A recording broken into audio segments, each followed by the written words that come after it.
नमस्कार दोस्तों।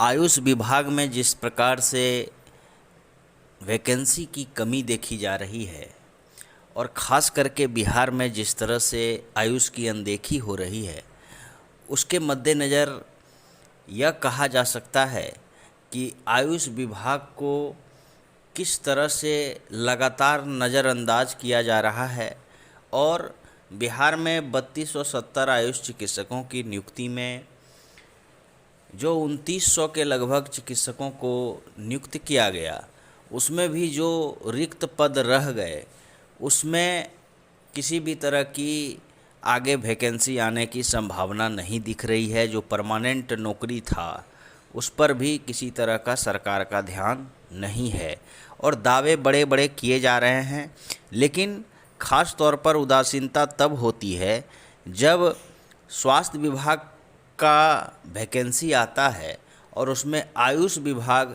नदारद रहता है। आप देखिए कि बिहार सरकार ने दावे किए हैं कि इस साल 2025 में 2 लाख और नौकरियां मिलेंगी, जिसमें कि स्वास्थ्य विभाग में केवल 40,000 बहाली की बात की जा रही है, जिसमें 17,000 नर्सों की और 3623 विशेषज्ञ चिकित्सा पदाधिकारियों की नियुक्ति की प्रक्रिया शुरू भी हो गई है। तो 17,000 और 3600 लगभग 21,000 तो नियुक्तियां यहीं बता दी गई हैं और 808 जो है दंत चिकित्सकों को भी नियुक्त करने की बात कही जा रही है। तो कुल मिलाकर आप देखिए तो 32,000 यहाँ पर हो रहे हैं और सामान्य चिकित्सा पदाधिकारी के 667 पद हैं। तो कुल मिला दिया जाए तो 33,000 33,000 के लगभग पद इसमें आ रहे हैं। अब यहाँ पर देखिए कि आयुष विभाग की चर्चा भी नहीं है। अब इसमें क्या अनुमान लगाया जा सकता है कि 40,000 में क्या स्वास्थ्य विभाग में आयुष विभाग भी आता है, और आयुष विभाग के बारे में मंत्रीजन बोलते भी नहीं हैं।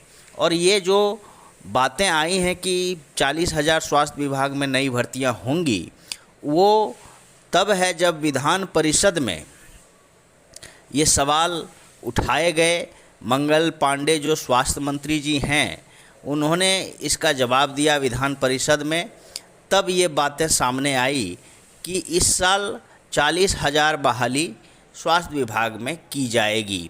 और ये प्रश्न सर्वेश कुमार एवं डॉक्टर उर्मिला ठाकुर के तारांकित प्रश्नों के उत्तर में आया कि हम 40,000 नियुक्तियां स्वास्थ्य विभाग में भी कर रहे हैं और कुल मिलाकर बिहार सरकार 2 लाख नौकरियां देंगी, जिसमें कि शिक्षकों की भर्ती एक बड़ी भर्ती है, उस पर भी वहाँ पर बहस हुआ और चर्चा हुई।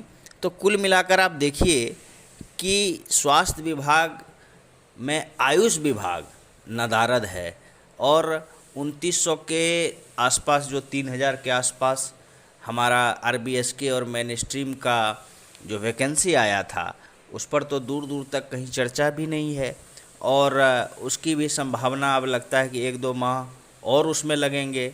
और इस तरह से देखा जाए तो बिहार में आयुष चिकित्सकों की जो बदहाली है वो दिनों दिन और ख़राब होता जा रहा है और आयुष चिकित्सक आस लगाए बैठे हैं कि बिहार सरकार हमें भी नौकरी देंगी, लेकिन नौकरी क्या देगी इसमें आप देख सकते हैं कि 40,000 की बहाली की बात की जा रही है और उसमें आयुष विभाग की चर्चा भी नहीं है।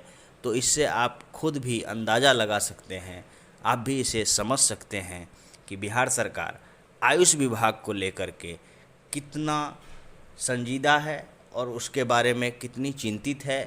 और एक तरफ आप देखिए कि सरकार जो है कहती है कि हम पुराने पैथियों को, आयुर्वेदिक को, होम्योपैथी को, यूनानी को, इन सब को मेन स्ट्रीम में लाने की कोशिश में लगे हैं। कैसी कोशिश है आप इसे समझ सकते हैं। धन्यवाद।